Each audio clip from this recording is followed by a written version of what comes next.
Marketing Science Director here at Critical Mass, and today we were talking about social media return on investment. Got it. And how long have you been in this field?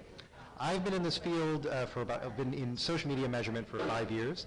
I was initially a developer, and then I moved into basically worked for a tools company, so I was selling social media measurement from about the get-go, and then came over to the side of actually helping people to do the measurement. So 5 years focused on this, you must have been front row seat witness to a lot of changes. It's amazing that in 5 years you can say that you've seen it all, but it's really true. I wasn't one of the people who was at South by Southwest when everybody was sort of using Twitter to figure out where they were going. I got into it a little bit later than that, but I have seen how the text analytics tools have developed over time and how people have tried to approach making sense out of what's going on with this really tremendous stream of data that's coming at them every day. Yeah.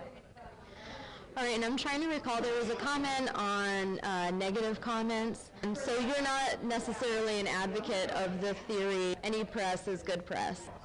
Well, I don't know if I would go that far because I'm not a PR expert by any means. Yeah.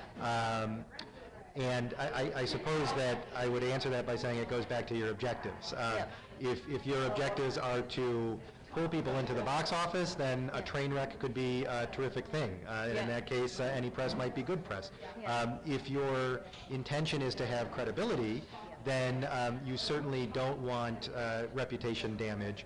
So in that case, anything that erodes your credibility, anything that basically exposes you to be the reverse of something you were saying you were.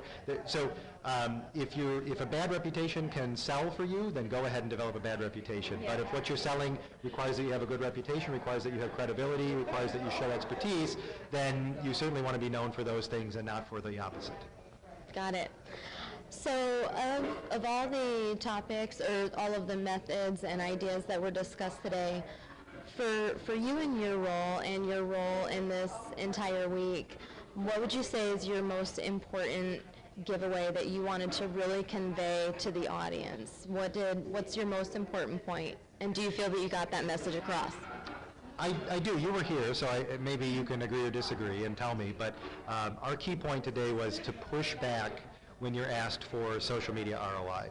And hopefully we gave people ways to push back. There are companies, as we pointed out, for whom social media ROI is something that's possible to measure. There are many companies for whom that's not the right measurement.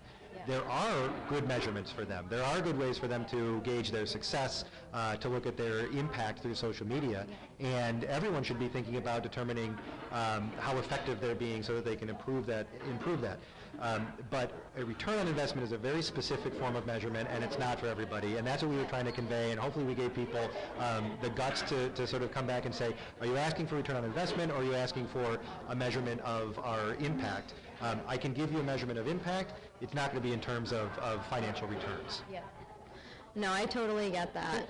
And then as far as, when people are converting initially, that's a little bit more easier of a measure rather than realizing and acknowledging the retention effect that you have on people just by being who you are and being involved in their lives.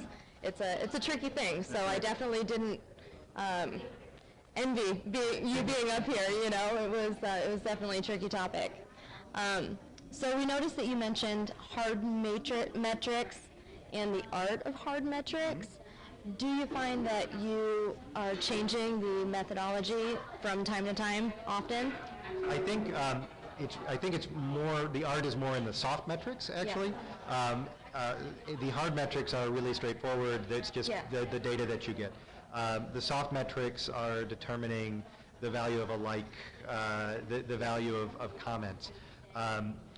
And I think that, it requires customization for engagement by engagement, product by product, industry by industry. So in that respect, it does change every time you go to do the measurement. You have to ask yourself, what are the right variables to use, and what will those variables tell us? When it's the amount of money that someone's given us, the sales transaction, there's no question, no doubt, no estimation. When it's how much a like or how much a comment means that someone is likely to buy from us again or to recommend that someone else should buy from us, there's an art to figuring that out, and it's going to be different for everybody. Well, I appreciate you taking the time. Did you have any other comments for our viewers? No? Are you enjoying Chicago? We definitely are. Would you recommend that folks come here from Arizona to Chicago to visit? Absolutely. Absolutely. Anytime before about 2 weeks from now, and then you're not going to want to come here for sure. Well, thank you so much for taking the time. Thank you.